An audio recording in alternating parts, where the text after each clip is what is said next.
The following is a presentation of the Belly Up Sports Media Network.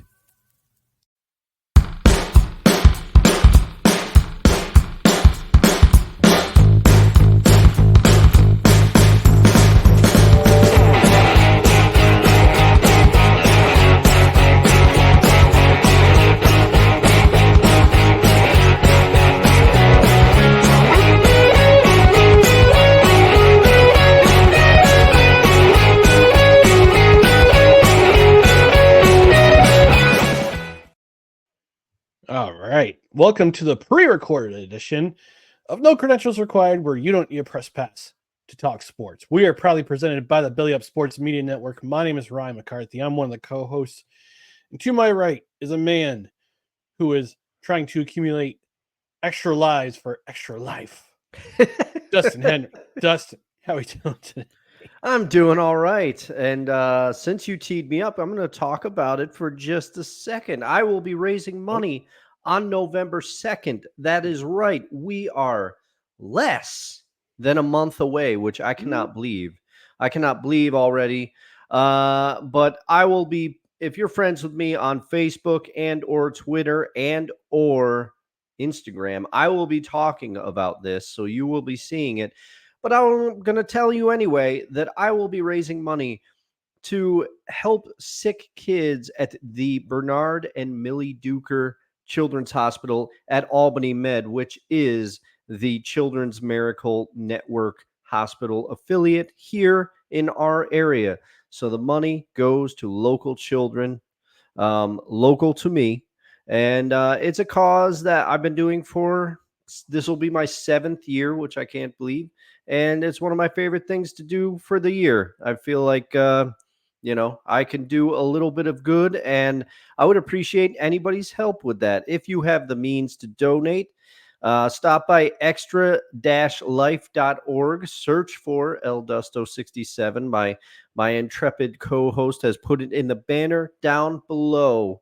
And you can also donate via Facebook. I have a Facebook fundraiser set up. If you do not have the means to donate, that's okay too. Spread the word, get the word out, and stop by on November 2nd to twitch.tv LDusto67. And I will be there. I usually start at 9 a.m. Eastern Standard Time and try to go until 9 a.m.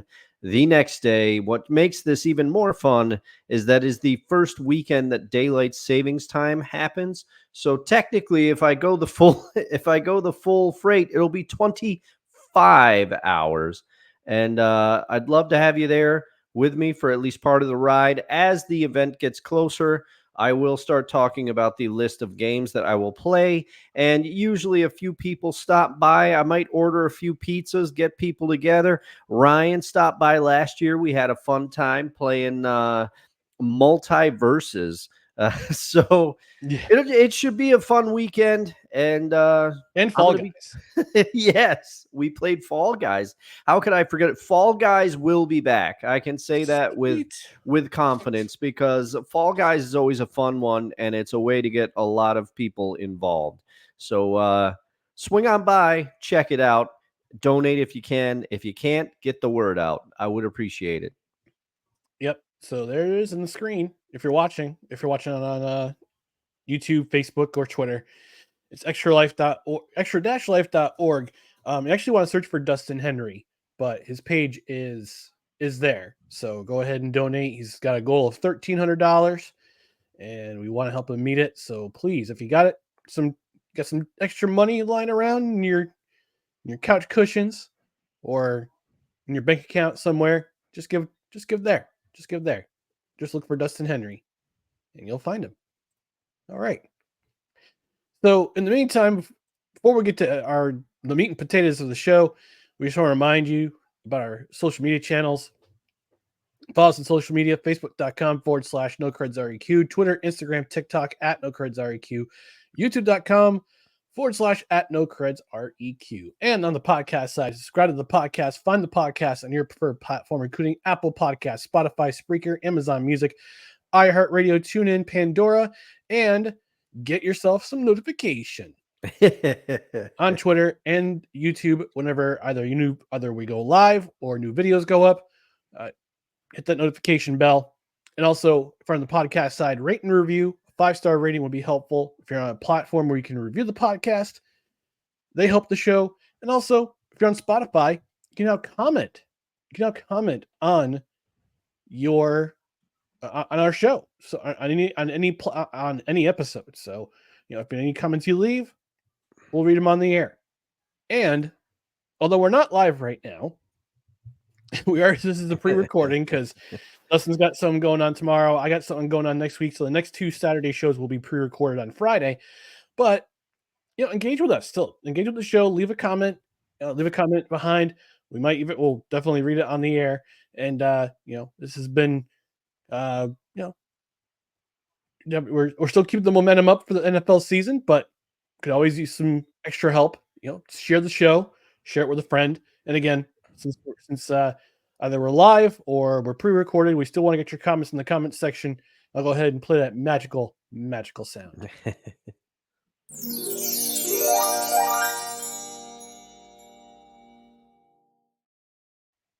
All right.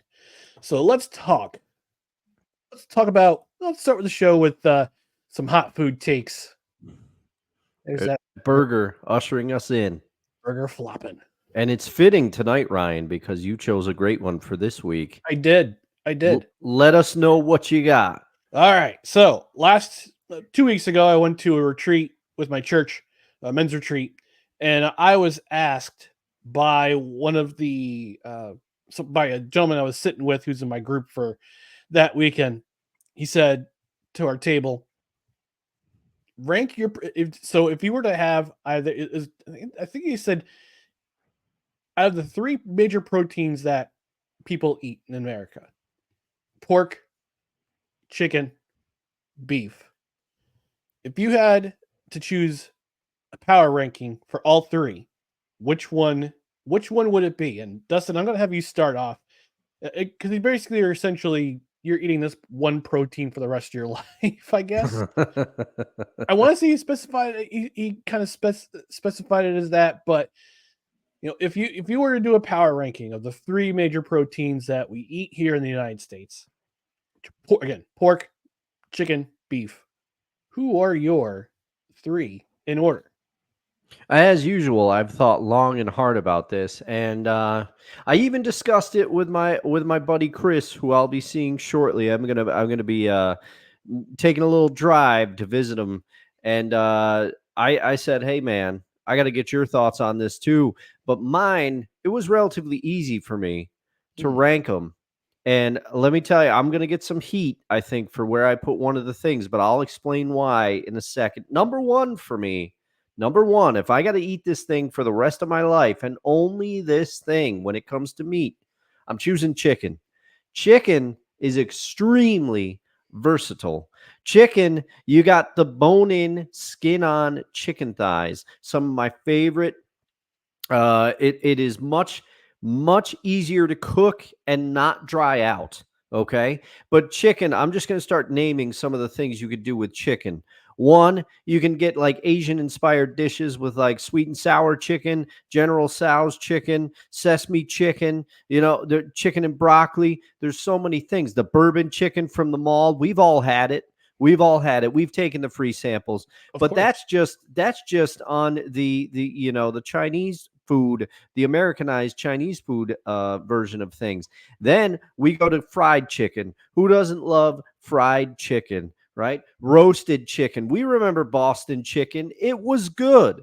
All right. And you can roast the chicken. You can fry the chicken. You can also grill chicken. Grilled chicken, underrated.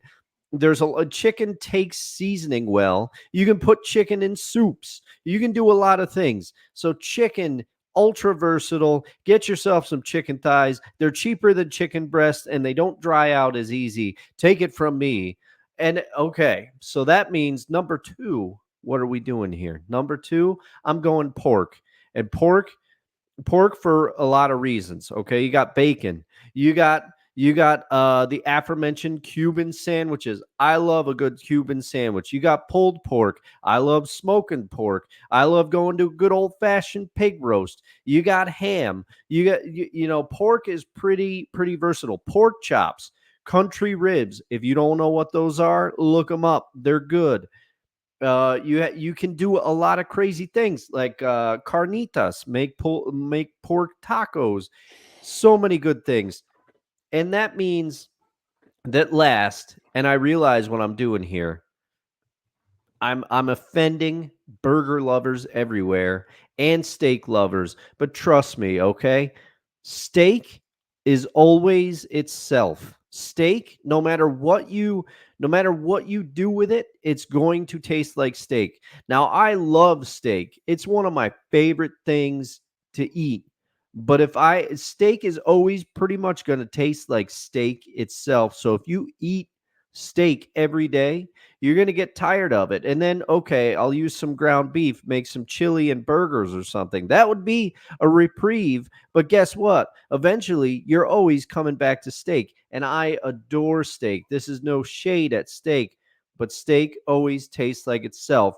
And also, to quote Fred Flintstone, or John Goodman playing Fred Flintstone from the Flintstone movie in the 90s, my old man ate steak every day of his life, and he lived to the ripe old age of 38.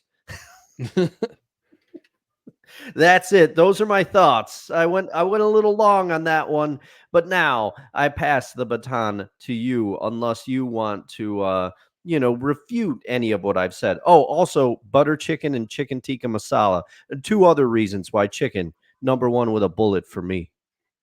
All right. Mine is going to be drastically different than yours. You're giving me the side eye. No, I didn't give you a side eye. No, I'm not JD Vance giving the American the side eye while Tim Walz is talking. My God. No, but it's funny. One of the men at the table said the same thing. He's like, "Yeah, I would eat chicken. Chicken's chicken's healthy for you. They can do bunch of different recipes with it." Yep. But I said, I'm gonna go in from descending order. So I'm gonna start with descending. Number 3. Okay, yeah. Number 3, I love chicken, but that's number 3 on my list. Okay. And you come up with some good things: chicken wings, fried chicken, all good stuff, But that's number 3. Number 2 is beef. Love me a good burger, love me a good steak. I'd miss it, but I could live without it. Mhm. I've done it Okay. before. I've saved off red meat before, just to try to see if I could live without it, and it turns out I can. So my number 1 is pork, because pork, like chicken, is also versatile. Mhm. You got your bacon, you got your ground pork, you got your ham steaks, your pork belly, pork chops, pork loin roast, pork rib roast, pork ribs, smoke them, bake them, however you do it, you can do it. Pork shoulder, a nice pulled pork with that, bone in, Oh. good stuff, good Mhm. stuff. And when you put it in the crock pot, that blade just comes right out. So tender, fork tender, so good, so good.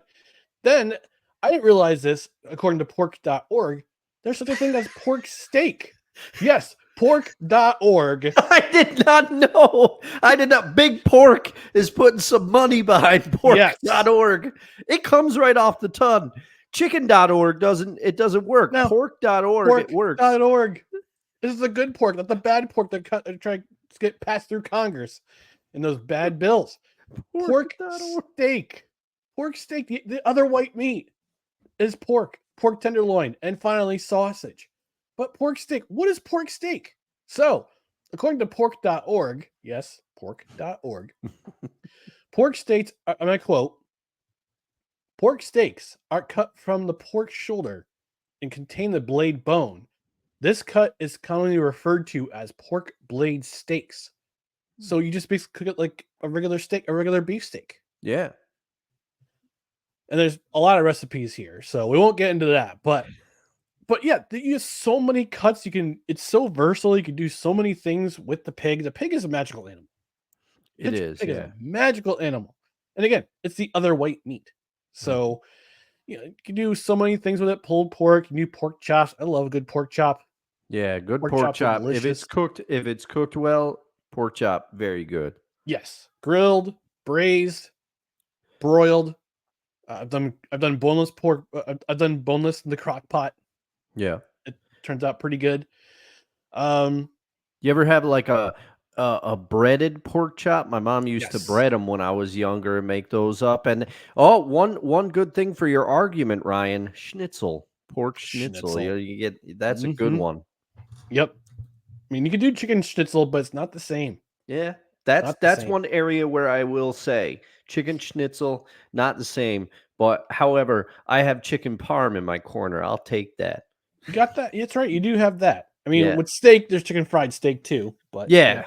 Yeah, but we're all dying at 38 if we're subsisting on a diet of okay, we got burgers, steak, roast beef, You know what's funny? We'll country go into fried steak. you know what's funny, and we'll go into Thursday Night Football in just a moment. But Al Michaels, who is the play-by-play commentary for Thursday Night Football, allegedly has never had a vegetable in his life. What? Yeah, Oh man. yeah. How is that man alive? How does he? All right, I'm not going to get into it, but vegetables are Yeah. crucial to digestion. That's all I'm going to say. Yeah, this was a legitimate thing, and he was interviewed by Chris Wallace by CNN's Chris Wallace last year, and he said, "I always push the vegetables away."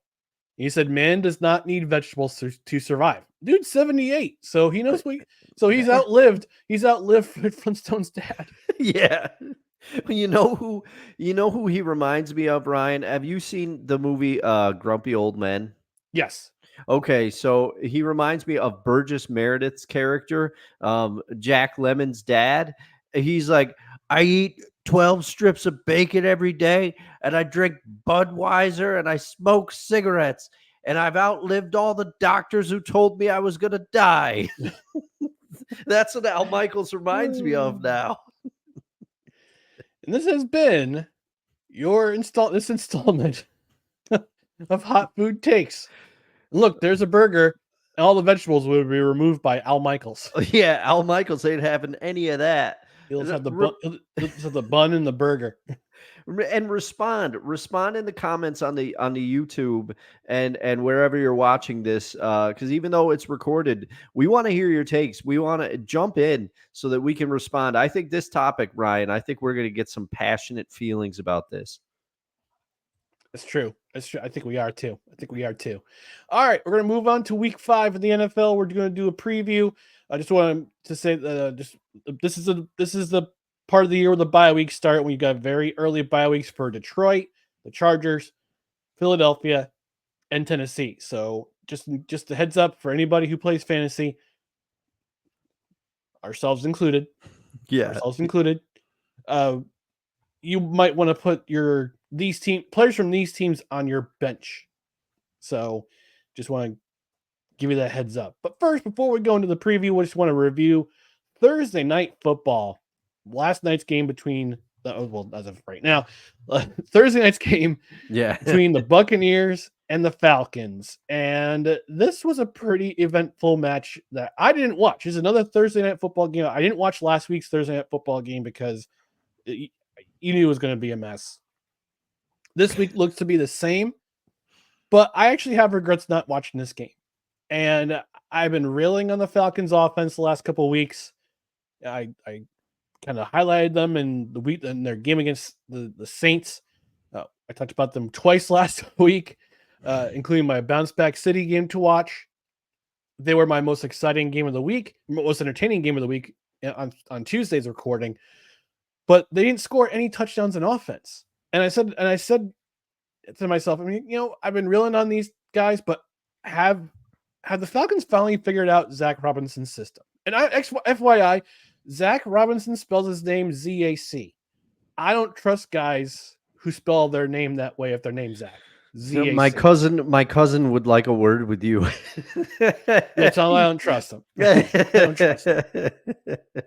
But Kirk Two Chain's cousin. I saw this on a meme before we recorded. I saw this on a meme on CBS Sports, and it basically said Kirk Cousins threw for 509 yards on Thursday night.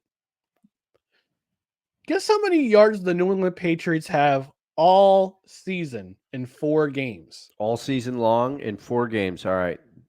The passing yards only? No, just yards. Oh, all purpose? All purpose between rushing, passing. All right. Well, Ramondre Stevenson had 121 rushing yards the first week or something crazy like that. So I'm going to say they have 443 yards. You are super close. Oh, man. No. Man. They have 449. And CBS posted that meme to Twitter today. And the Falcons left a comment. No, I'm sorry. It was on Instagram. So CBS puts that on their Instagram page, and the Atlanta Falcons replied, and I quote, "For once, these logos next to each other make us look good." Oh, man. Coming off the top rope on that. Oh, they came off the top rope with that. They've been reminded so many times of 28-3, 28-3. And then you have that graphic. And they come back with that response. So, bravo, social media admins at the Atlanta Falcons. So, yeah, Kirk Cousins threw the first 500 yards passing game since 2021 in an overtime win in Atlanta. It was an emotional roller coaster for the last 2 minutes of the game because both teams commit turnovers. The Bucs can't run up the clock, so they're forced to punt. Cousins drives the Falcons down the field. They get within field goal range. And I think they were going for a 49-yard field goal with 1 second left. Then they get a delay game penalty. And you're going, oh, no. Why? And I watched these in the highlights this morning. I'm going, why? Like, what's going on here? And poor young Hui Koo is just trying to kick a field goal. Yeah. He struggled in this game. In the last game, he was 5 for 5 on field goals, including the game winner with 2 seconds left. In this game, he missed a field goal, and he had a field goal block. So he had 2 blocks, and he had 2 misses in the game already. But he comes through with a 54-yard field goal to bring the game to overtime, and then he had that play in overtime that sealed the game for the Falcons. So this is a great game. I looked at the score line when I got home from my small group, and I saw the Bucs were up 24-17. I'm like, the Falcons scored. They score on offense. And I had to look at the score line. And yes, they had scored on offense, and they did it quite a lot this game. Yeah. Which impressed me the most. So congratulations to the Falcons, the Buccaneers. I keep believing in you, but you keep disappointing when I praise you. I don't seem to understand, but that's just me. So Dustin, what do you think about this game? Well, I too missed this one. I was hanging out with a friend, and after watching at least the second half of the Giants-Dallas game, I'm like, man, of course I miss all of a Thursday night football game, and it's a good one. Because to add to everything that you threw out there, Kyle Pitts, he finally had 7 receptions for 88 yards, which is his highest yardage total since his rookie year. He actually was involved in this game. Drake London. Now, I personally, not to bring our fantasy teams into this, but in a league where there's some cheddar on the line, I have Bijan Robinson. Bijan was a non-factor in this game because from what I saw, because I watched some things back on this game, the Bucs run defense seemed to do a pretty good job of containing Bijan a little bit. So the Falcons aired it out. And you got to take your hats off to Kirk Cousins. Drake London actually was also a huge weapon. Finally, they are utilizing him, although he did leave this game with an injury. I think he left in overtime. I'm trying to remember if he did, because I think it was his replacement that came in and caught the walk-off touchdown for the Falcons. But the other thing that has kind of stuck out to me for the last couple of weeks, Ryan, I think Darnell Mooney has found his place in this offense. Darnell Mooney had 105 yards and 2 touchdowns. They are going to Darnell Mooney. And over the last few weeks, his pace has kind of picked up. And you know what? I'm happy to see it because Darnell Mooney had a kind of a rocky start with the Bears. He showed flashes of what he could do, and a lot of people were high on him when he came out of the draft. Yep. But it looks like he's found a home in this Atlanta offense, and Kirk Cousins seems to be getting more comfortable with the weapons in Atlanta. And, you know, I kind of talked a little trash about the NFC South this year on our preview show. But between the Saints' surprising start, who they've come back to earth a little bit, and your faith in the Bucs, even though they've lost some games, they've pretty much been entertaining in all the games. And the Falcons might be finding their stride a little bit. So this division could be more interesting than we thought, with the exception of the Panthers. But the Panthers actually look like a football team with Andy Dalton under center. The Panthers are scrappy. Yeah. They're scrappy. They're like, remember last year we were talking about the Cardinals being a scrappy team. Yep. I mean, is it possible that the Panthers are this year's Cardinals in a way? Yeah, they might be. I mean, no shade to Bryce Young. Enough people have heaped dirt on Bryce Young already, and as you can tell, it's been a theme on this show. We've both talked about it at certain times. I hope he has a resurgence in his career somewhere. I hope he could figure it out. I hope he finds the right fit for him. If it's not in Carolina, I hope he finds a coaching staff that can kind of rebuild him. But Andy Dalton has brought the team to a whole other level, and they have Xavier Leggett, I believe, who was also a first-round pick at receiver, and people kind of forgot about him. But he's doing well now that Adam Thielen is unfortunately hurt. But, I mean, if Adam Thielen comes back and Xavier Leggett and who's the other receiver they have? Deontay Johnson. If all these guys can clearly catch a ball, and Andy Dalton – he has his faults as a quarterback, but he'll get balls to his receivers. That's what he did in Cincinnati for a long time. So, you know, they could be scrappy because on defense, I feel like they've always played a little better than people realize on defense. I don't know. I don't watch enough of the Panthers. Nor do you want to. But. Yeah. I mean, all I remember is in that old video, that guy told us that the Carolina defense is intense. All right, we're going to move on from Thursday Night Football. We're going to dive into Week 5 to talk about the things that interest us, that we have our eye on / interest us the most. And we'll start with the most intriguing matchup of Week 5. And Dustin, I'll have you lead off with this one. In your mind, what is the most intriguing matchup in Week 5 of the NFL? Well, I mean, I thought about picking your pick because your pick was a great pick. And I always love to see when we're both in there in the Google Docs typing at the same time for the show rundown. So it's always fun to me. But I decided, I looked at the games, and you're going to think that I'm the Jets fan. But I'm picking your Jets that are quote unquote at the Vikings. Because last I checked, Minnesota is not in London. But it could be. Yeah. Yeah. But there's just a lot for me, a lot of storylines going into this game and certain things that I'm going to be watching for. And one of them is Sauce Gardner going to be going up against Justin Jefferson? You know, that's one of the narratives. And then this improved defense under the Vikings and Brian Flores, the job that he's done early in the season to kind of turn this defense around. How will the Jets fare? And will the Jets be ready for a rebound after the egg that they laid against the Broncos last week? I know you're hoping. And then how will Aaron Rodgers look? How will the chemistry be with the wide receivers in this game? Will Breece Hall / Byron Allen be able to run the ball against this Vikings defense? And then on the flip side, I think people have been so focused, and I know you know this as a Jets fan, Ryan, but I think the average football fan has been so focused on the quote unquote drama in New York and some of the coaching quote unquote mistakes that Saleh can make with his lack of adjustments before halftime, and also the way that the offense has looked to start the season, that people forget this Jets defense is good, like like really good. So, how will the Vikings, how will Sam Darnold, who's been off to a very hot start, which we've documented very well here on the show, how will he do against this Jets defense? And will he be motivated to play very well against the team that drafted him?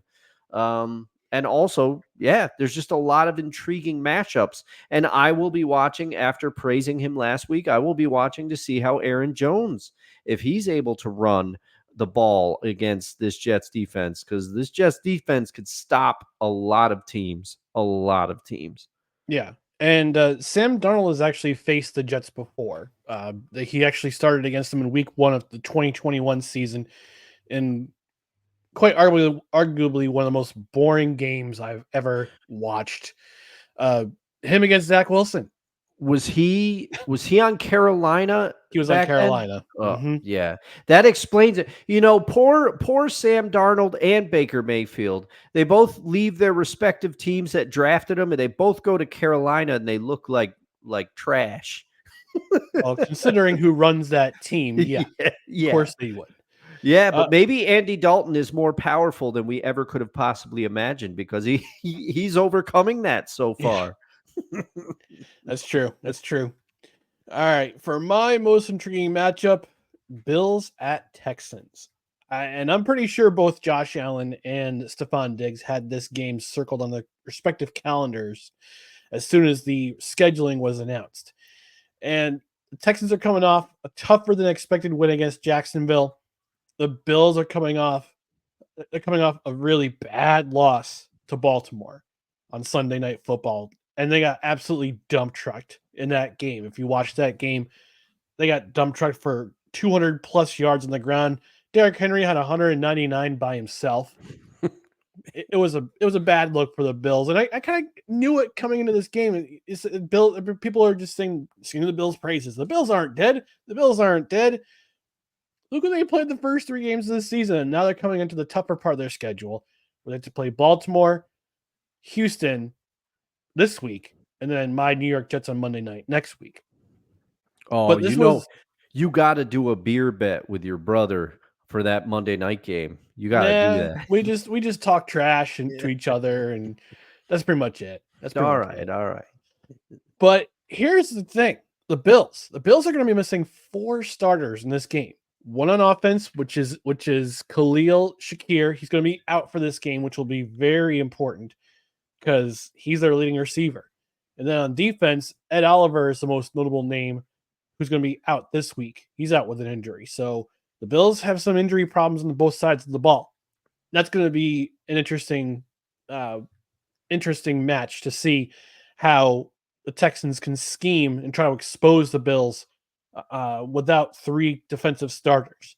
Now, for Stephon Diggs, it's a big game for him. He's playing for the first time against his most recent former team, because don't forget he was a Viking before he went to the Bills.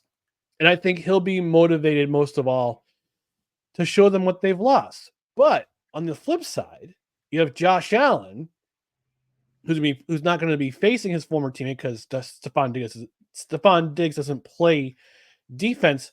But my thought is he going to say, is he going to try to play his game to where he basically says to Stephon, hey, this is what you missed out on.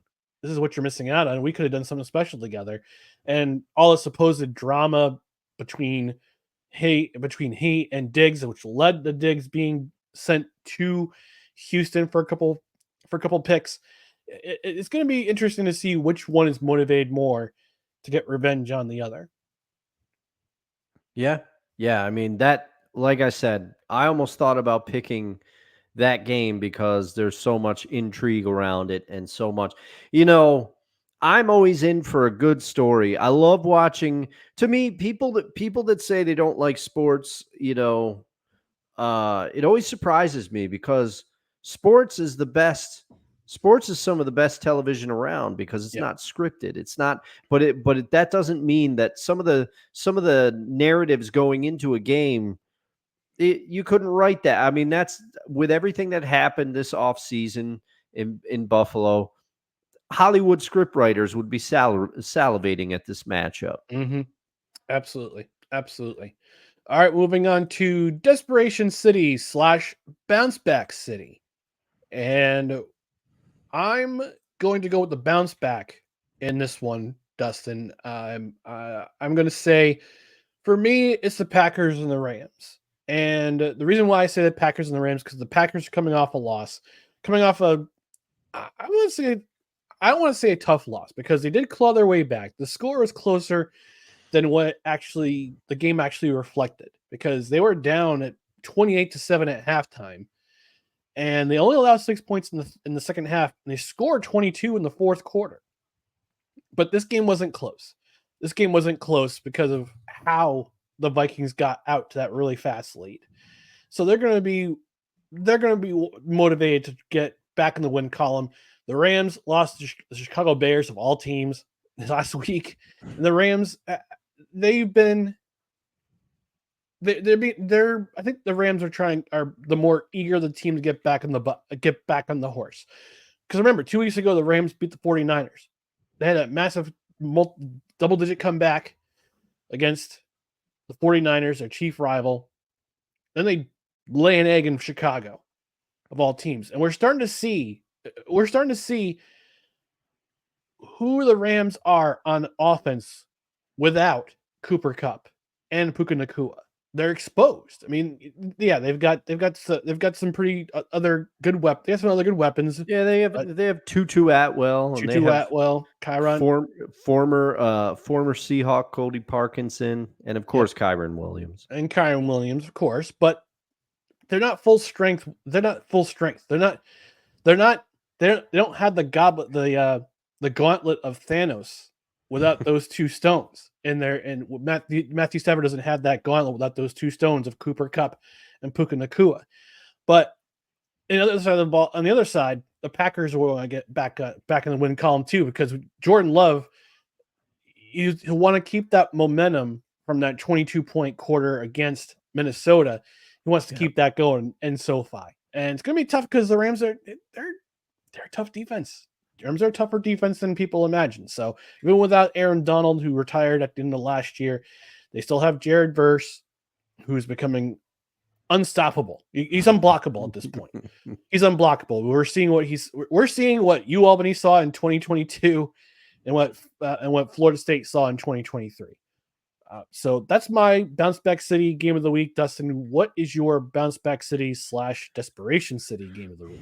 For me, I'm skewing more towards the desperation city end of our setup here, and I just feel like, and I hate doing this early in the season, although say it's early, but I can't believe we're already heading into week 5. I feel like we wait so long for the season, and then it goes by in a blink. To quote the great Yogi Berra, it's getting late early for the team that I'm about to talk about. Because to me, it's Bengals Ravens. The Bengals need to win this game. They come into this game at 1-3.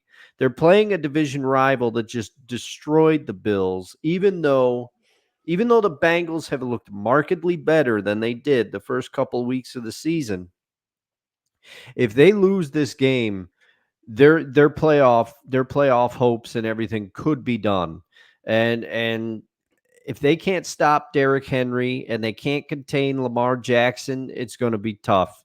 And also, they have Zach Moss, who he's been losing some time to Chase Brown in the backfield in Cincinnati. I don't know. I don't have a good feeling about this Bengals team, and I picked them to go pretty far this year, but so far this could be it, because I'm giving the edge, I think, if I had to pick this game, I'm picking the Ravens. Now, cue the Ravens going out and laying an absolute egg, but I think that the Ravens are starting to figure No pun out. intended. Yeah, the Ravens, Edgar Allan Poe is going to be, putting some magic behind the Ravens. I think they're starting to figure out how to use Derrick Henry and Lamar Jackson together. Now, I'd like to see them get Zay Flowers involved a little bit on offense and stop using Mark Andrews for only blocking, please. He is a weapon. You can use him. He's a great tight end. He does know how to catch the ball. You could throw to him. But I just think the Bengals need this win. If they don't get this win, they're going to be in trouble, because the Browns, we know what's going on with the Browns right now. But the Steelers, even though the Steelers kind of got exposed last week, I think the Steelers defense is good enough to have them win some games. And Mike Tomlin, he's always going to keep them competitive. So they got to watch out for the Steelers and, of course, the Ravens, who look to be the class of this division right now. Cincinnati needs this win badly. That's a fact. That's a fact. And, you mentioned the Raiders. We'll talk about them a little bit more later. But before we do, before we go on, we'll take a quick commercial break. When we come back, we'll discuss other things in Week 5 of the NFL that stick out to us the most. So stay tuned for more No Credentials Required. This episode of No Credentials Required is brought to you by Invader Coffee. For the coffee lover who wants good, quality coffee with no bullshit and no filler, Invader Coffee is an ultra-premium, veteran-owned coffee company proudly delivering only the best coffee your hard-earned money can buy. They aim to only serve the highest quality, organic, air-roasted coffee beans sourced from free trade farms all over the world. They keep things simple. The best coffee at an affordable price in order to provide you with the value you deserve for your morning boost. 100% fair trade, 100% organic coffee beans, 100% air-roasted, 100% money-back guarantee. Visit invadercoffee.com, enter promo code BELLYUP at checkout, and receive 15% off your order. That is right, folks. Even though we're pre-recording on Friday night, we're still drinking Invader Coffee tomorrow morning. Oh, yeah, for sure. For sure. And I have to tell you, Ryan, I did go on after last week's show and I ordered the pumpkin pecan blend. It is on its way. I know it'll get here fast because of the fast shipping. And I used our affiliate link and I used the code BELLYUP and I saved myself a little cashish. I'm very excited to get the season. I got the whole bean blend, of course. I know that's how you and I roll on this show, but I'm really excited to get reacquainted with the pumpkin pecan blend. And I'm still enjoying my cold brew. I have one magical can left. So with that, are there any blends that you've got your eye on or restocking? Well, I know they're putting a lot of blends back in stock. A lot of the blends are back in stock. The Mexican coffee is back in stock. The T-Max organic blend is back in stock. The rum coffee is back in stock. They've also reloaded the K-Cups for the Mexican chocolate. So I'm actually going to get my eye on. I'm actually going to get myself some pumpkin pecan. I'm going to try that out. I think I tried it last year. I know you rave about it, so I'm going to try it myself. But I'll use the affiliate. Of course, I'll use the affiliate link, which is in the description on the podcast side, the YouTube side, and on the Facebook side. So go and get yours today. Use our affiliate link. Use promo code BELLYUP for 15% off your order. Your order will be here in a matter of days, not weeks, not a week, not 2 weeks, in a matter of days. It's freshly roasted. It's air roasted. None of that bitterness, none of that acidity that makes you put extra junk in your coffee. It's just going to put more weight on the hips. It'll go right to your hips. It won't go right to your hips because you can drink it black and it's smooth. It's smooth. That'll get out. You'll enjoy it. And of course, where is he? There he is. Invader Coffee gets the No Credentials Required seal of approval. There he is. He's so cute. He makes his return. So get your Invader Coffee. Again, use the link in the description. and save 15% off your order with promo code BELLYUP. All right. Our self-hatred game of the week. Dustin, lead us off. Which game are you avoiding most of all this man. week? And has you praising the Lord for NFL Red Zone? This game, Ryan, thank you, Scott Hansen, for saving me from this game. Because I don't want to offend either of these fan bases, but this game has all the pageantry of a fart that you should not trust. I'm going Broncos, Broncos versus the Raiders, because first of all, the Broncos, we saw how Bo Nix looked last week. -7 yards passing at halftime. No, thank you. The Raiders, guess what? Devontae Adams not going to play in this game because he's still out with injury. Gardner Minshew, he's had some moments, but neither quarterback has played very inspiring football, and neither team has shown any ability to run the ball. Zaire White and Alexander Madison for the Raiders, they've struggled, and Javonte Williams and all the Broncos running backs have struggled to run the ball. So that's the offensive side of the game covered.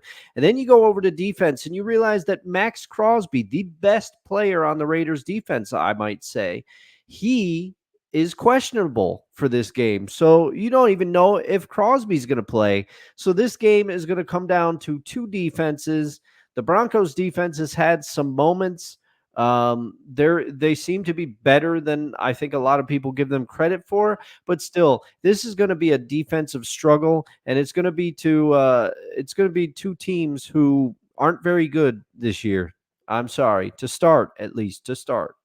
But Ryan, with that, I cede the floor to you. What is your pick for the self-hatred game of the week? So you kind of went to the Devontae Adams thing. He has demanded a trade. Okay. Even though he said the end of last year, I love what we're doing here in Las Vegas.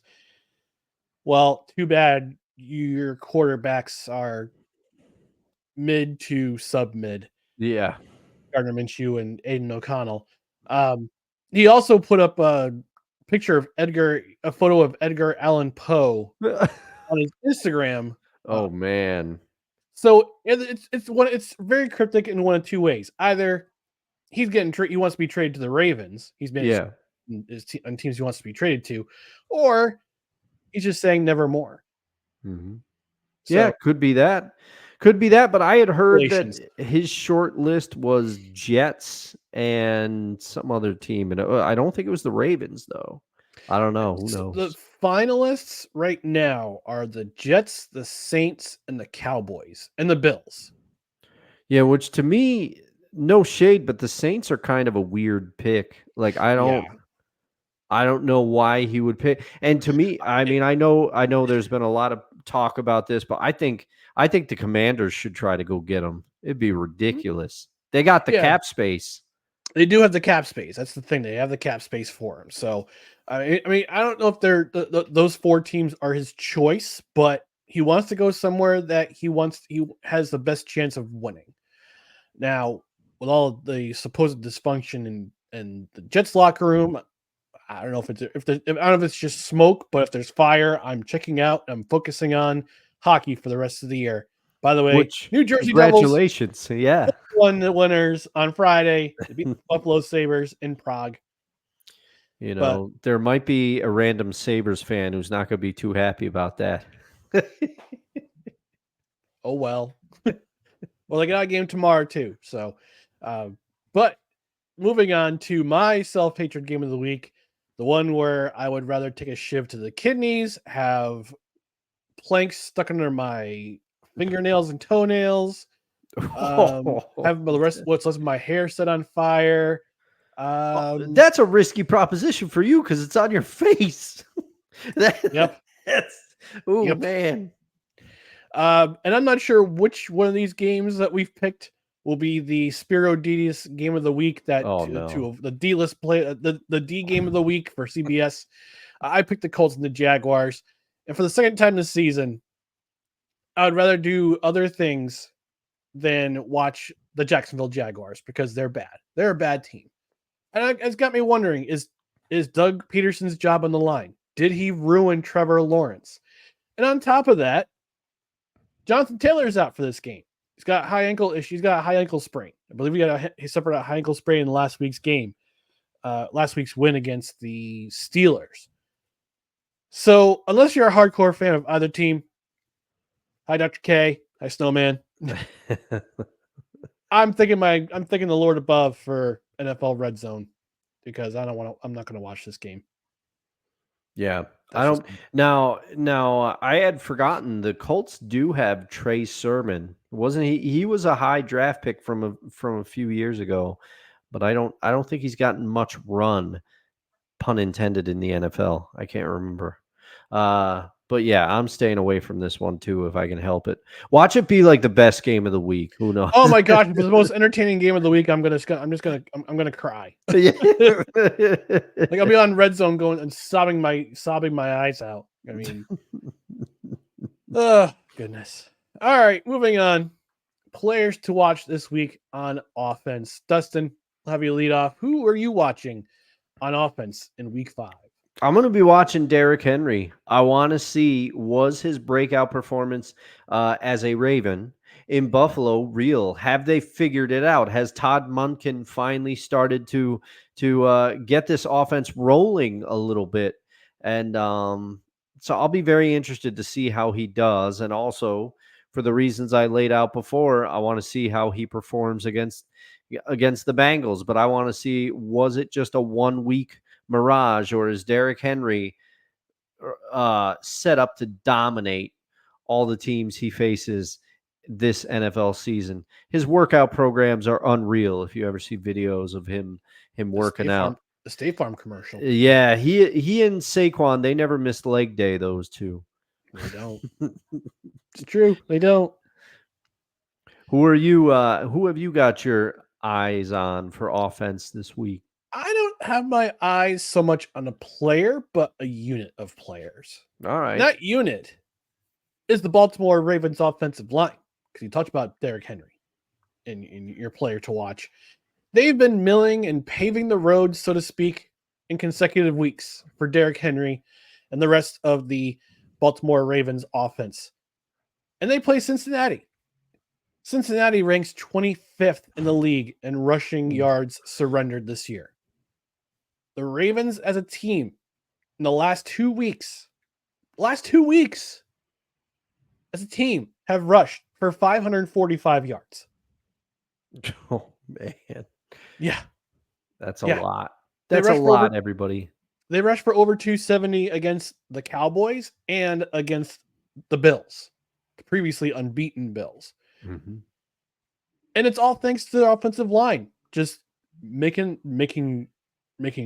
lanes, opening holes, protecting Lamar Jackson, who, let's face it, he needs protection, but he also can use his feet to make plays. So I suspect they'll probably gobble up a lot more yards against this Bengals defense. It's concerning.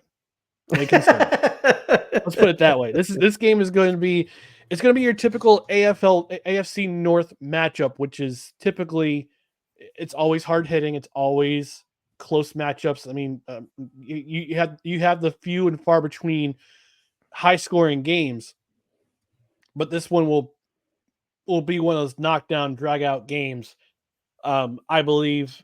But it will be in the Ravens' favor. And I just want to see if the O-line can do what they've done the last couple of weeks in paving the way for Derrick Henry to get himself some yards. Because, 151 against the Cowboys and 199 against the Bills. That's impressive. That's impressive. And it's the O-line. It's the O-line. They've been doing a much better job. I remember, first 2 weeks of the season, they played the Chiefs, and they played the Raiders. They didn't do so well. Now they're starting to cook. And I'm curious to see how they do in this game against a defense that can't stop the run right now. Yeah, it's going to be an interesting matchup, and I don't know if the NFL is going to be able to take it, because both our eyes will be on this game, and I don't know if they'll know what to do. The kind of star power that we bring to a game, Ryan, I don't know if they can handle it. Only Matthew McConaughey at a University of Texas game has that much more star power than we do with the NFL. All right, our last category for week 5 of the NFL, players to watch on the defensive side of the ball. Hold on, I've got it. Can't have him locked up.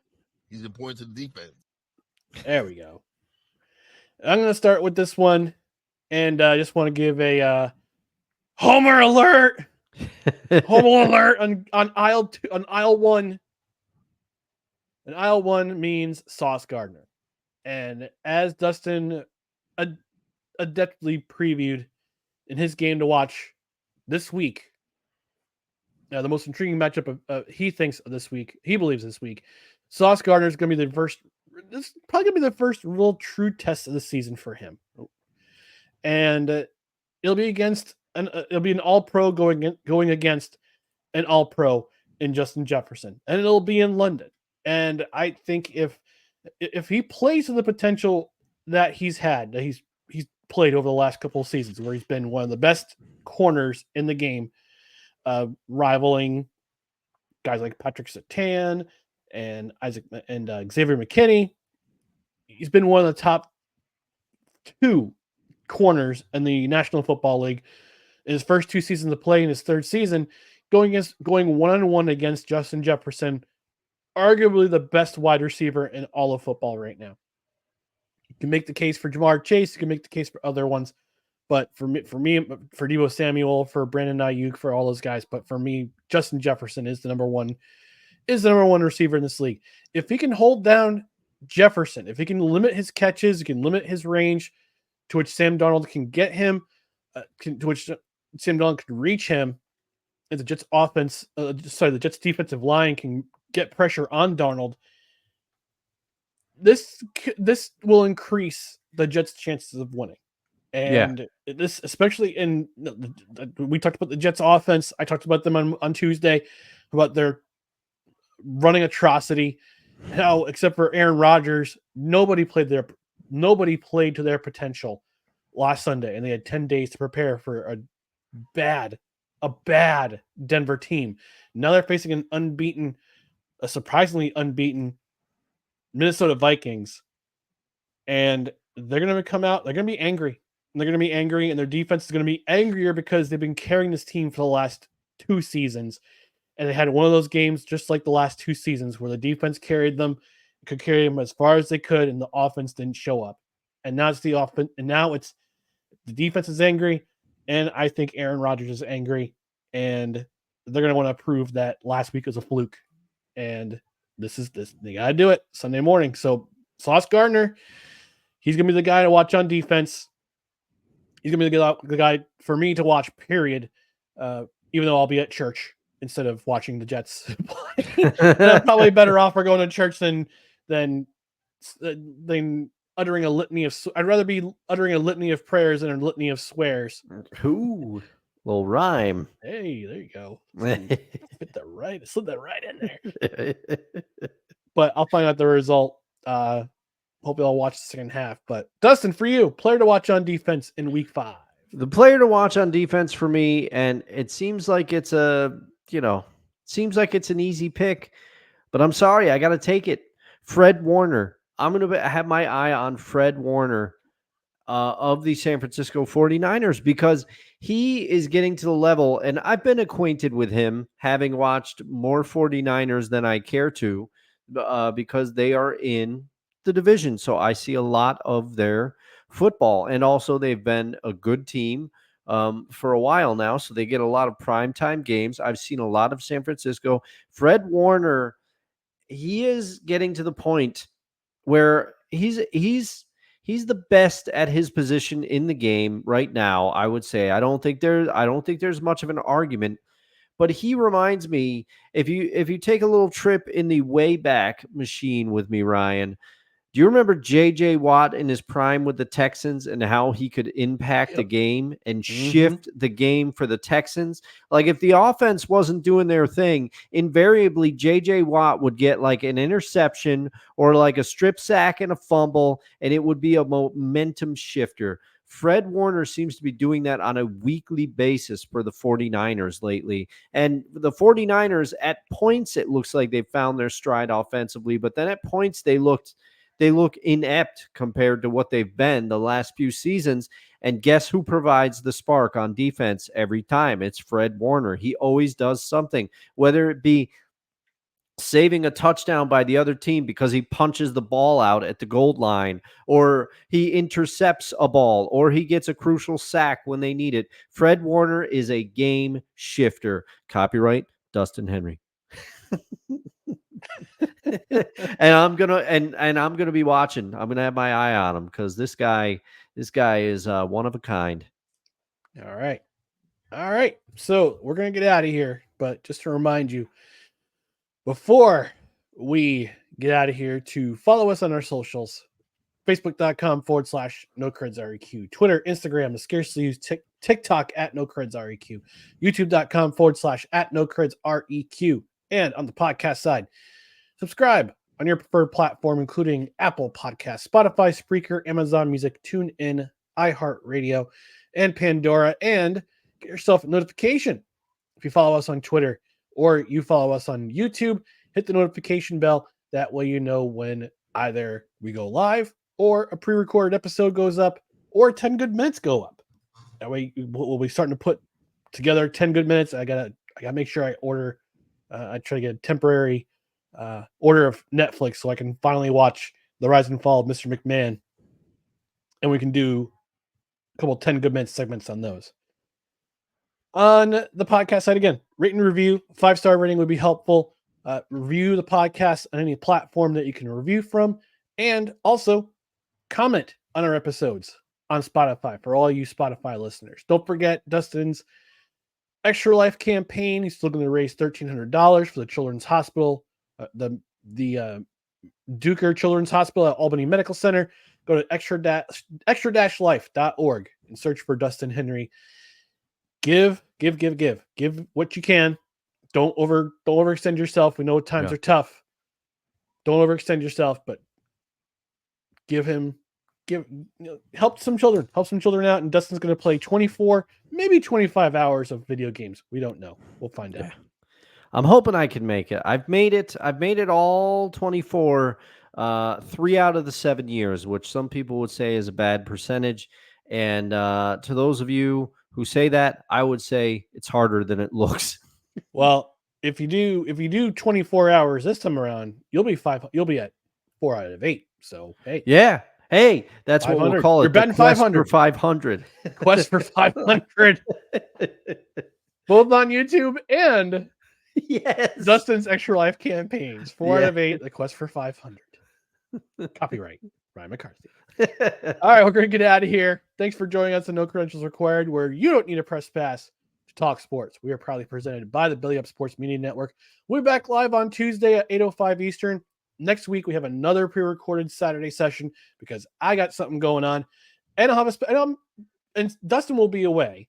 Mm-hmm. So I'm going to bring in a special guest. Who will it be? Ooh, guess you'll have to tune in to find out. Jinx, buy me a Coke. We're going to get out of here.